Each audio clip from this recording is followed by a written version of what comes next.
Marjorie Barito, sumabog sa galit. Diretsahang hinarap si Gerald Anderson sa issue ni Julia Barito.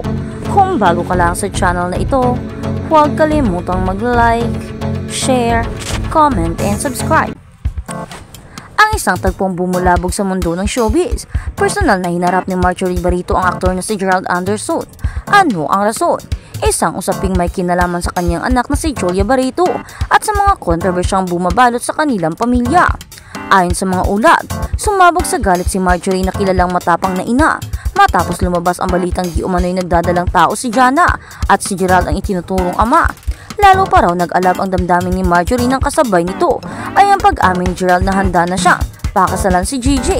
Isang serye ang pangyayari na tila natutulak sa pamilya Barito sa bingit ng isa sa namang malaking iskandalo. Ang nasabing komprontasyon ay naganap sa isang pribadong lugar kung saan walang ibang nakasaksi maliban sa ilang malalapit na individual. Ang pamilya Barito, particular si Marjorie, ay matagal nang naging sentro ng usap-usapan dahil sa kanilang mga kontrobersyal na relasyon. Ngunit sa pagkakataong ito, tila naabot na ni Marjorie ang kanyang hangganan. Ang galit ng isang ina na nakikita ang kanyang anak na nasasaktan ay walang kapantay at ito ang naging puwersa sa likod ng kanilang desisyon na diretsahang kumprontahin ang aktor. Ang mga salitang binitawan ni Marjorie ay pawang naglalarawan ng kanyang matinding pagkadismaya at sakit. Ginawa mo lang laruan ang anak ko, pinaasa mo lang tapos ganito lang pala ang kahihinatnat. Ang galit na pahayag umano ni Marjorie kay Gerald. Ayon sa isang source na malapit sa pamilya, ang ninyang ito ay nagpapakita ng bigat ng kanyang damdamin at ang kanyang paniniwala na niloko at sinaktan si Julia. Ang sakit ng pag-asa at pagkabigo. Hindi lingid sa kaalaman ng publiko ang matagal na pinagsasamahan ni Julia Barito at Gerald Anderson mula sa mga unang chismis hanggang sa kanilang opisyal na pag-amin. Naging mukhang liwayway ang intriga sa kanilang relasyon, ngunit ang pag-asang binuo ng dalawa tila unti-unting gumuho dahil sa mga sunod-sunod na revelasyon. Para kay Marjorie, ang nangyari ay hindi makatarungan. Ipinaglaban niya na deserve ni Julia ang respeto at maayos na pagtrato, hindi ang basta-basta iniwan ng walang malinaw na paliwanag. Ang pahayag na ito ay nagpapakita ng kanyang pagnanais na makita ang kanyang anak na pinapahalagahan at nire-respeto, lalo na matapos ang mahabang panahon na kanilang pinagsamahan.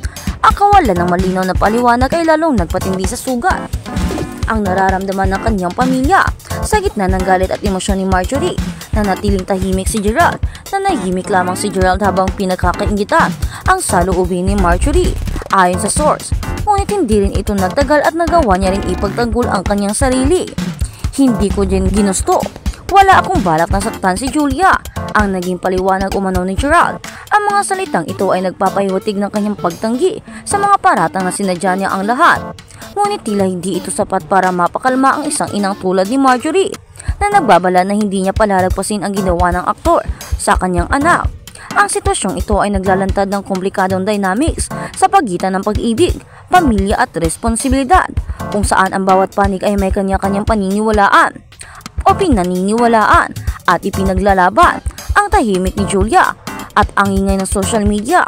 Sa gitna ng mainit na issue na nanatiling tahimik si Julia Barito, isang desisyon na tila nagpapahiwatig ng kanyang sariling pagharap sa sitwasyon.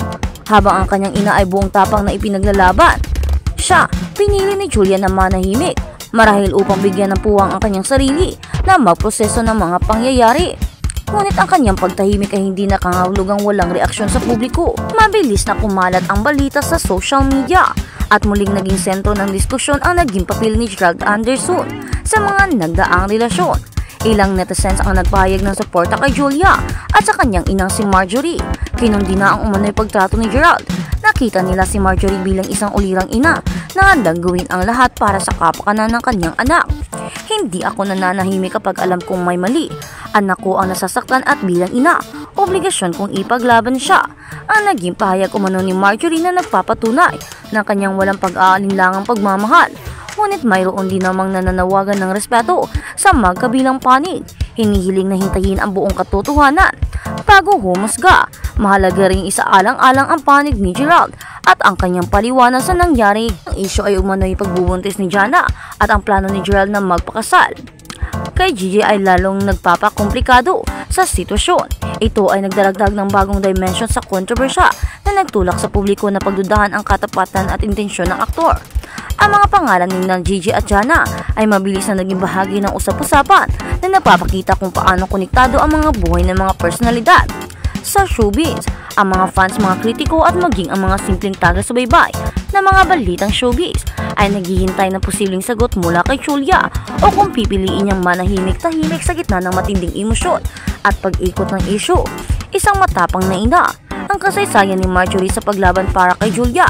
Hindi ito ang unang beses na ipinaglaban ni Marjorie si Julia sa gitna ng isang controversial na relasyon.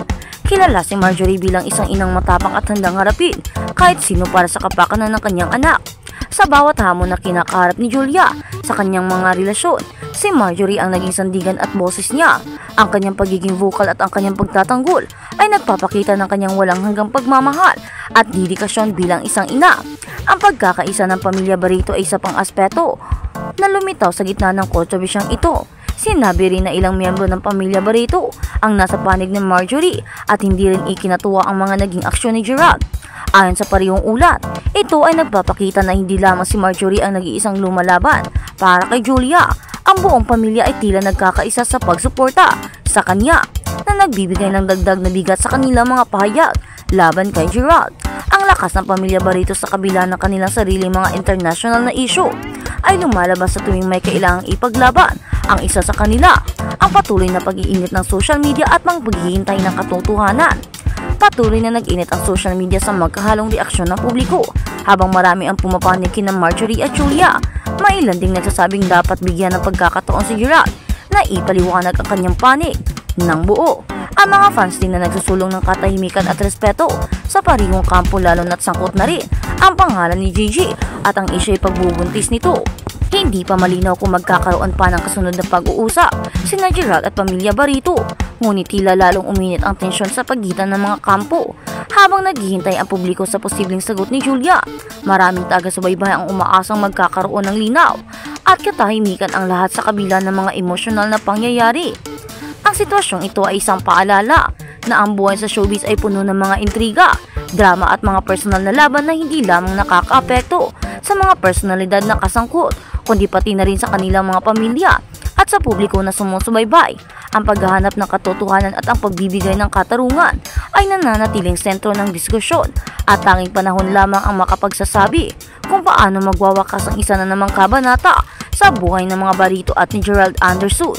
At sa kabilang banda, Julia Barito nahuli si Gerald Anderson, nakahalikan si Vanny Gander. May bago na nga ba?